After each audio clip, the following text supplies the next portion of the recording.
He was the superstar of the sport and the pound-for-pound great. Ladies and gentlemen, please welcome boxing's pride of Japan, the four-division world champion, the current hard-hitting, undefeated, reigning and defending, undisputed super bantamweight champion of the world, introducing Naoya, the Monster Inoue. Proudly representing Mexico City, Mexico, here is David El Rey Picasso. Coming into the ring, and then you look across, and that shot was so impressive. Naoya Inoue with the 4 belts and the Ring Magazine belt. You go from the orphan.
Naoya Inoue versus Alan David Picasso. Magaganap na nga ang bakbakan ng dalawa ngayong December 27, 2025. Nagaganapin doon sa Mohammed Abdu Arena sa Riyadh, Saudi Arabia. Muling ididepensa ni Naoya Inoue ang kanyang undisputed title laban dito sa numero 1 mandatory challenger na si Alan David Picasso ng bansang Mexico. Marami ang nagsasabi na isang easy fight na naman ito para sa halimaw na boksingero dahil hindi rin naman gaanong kilala itong makakalaban niya. Gayun pa man, hindi pa rin dapat na maliitin itong bagitong Mexicanong ito dahil marami itong advantages kontra sa halimaw na Hapon. Una na nga dyan, ang height advantage nitong si Alan David Picasso dahil may tangkad itong 5'8" na mas matangkad ng 3 pulgada kumpara kay Naoya na may taas lamang na 5'5". Mas mahaba din ang braso ni Alan Picasso na umaabot sa 70 inches kumpara sa 67 inches lamang nitong si Naoya Inoue.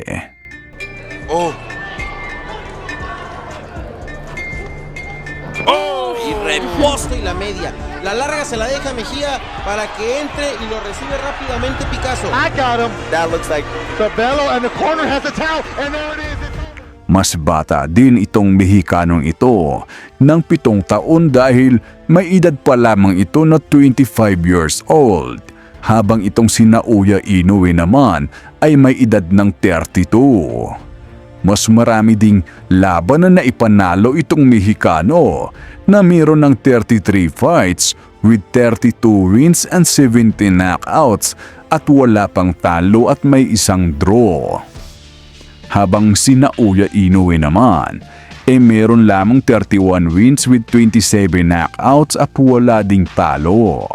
Gayunpaman, masasabi nating lamang pa rin si Naoya Inoue pagdating sa fight experience kung sa kalidad lamang ng mga kalaban ang pag-uusapan.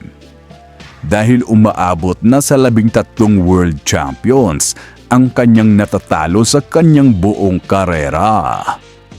Habang itong si Alan Picasso naman hindi kilala ang mga nakakalaban niya at tanging si Kyunosuke Kamida lamang ang medyo kilalang boksingero na tinalo niya, na siyang tumalo naman sa dating 3-division world champion na si John Riel Casimero. Kaya naman, walang duda na yamado masyado si Naoya Inoue kontra dito kay Alan Picasso. Pero kayo ba mga mama at mga sir, anong prediksyon ninyo sa laban na to? Duduminahin na naman ba ni Naoya Inoue ang kalaban niya? O di naman kaya masasaksihan natin ang isang upset na resulta? At upang mas mahimay pa natin ang kalalabasan ng laban na yan hito at balikan muna natin ang ilan sa mga huling laban nila. Pero bago yan, paki-like mo muna itong ating video at mag-subscribe ka na din sa ating YouTube channel. Maraming salamat mga sir. Alright mga sir, ito at balikan natin yung isa sa mga laban ni Naoya Inoue kung saan ang kalaban niya ay mas matangkad sa kanya. Nakatulad nitong si David Inoue dito kasi malakas din yung si Picasso no?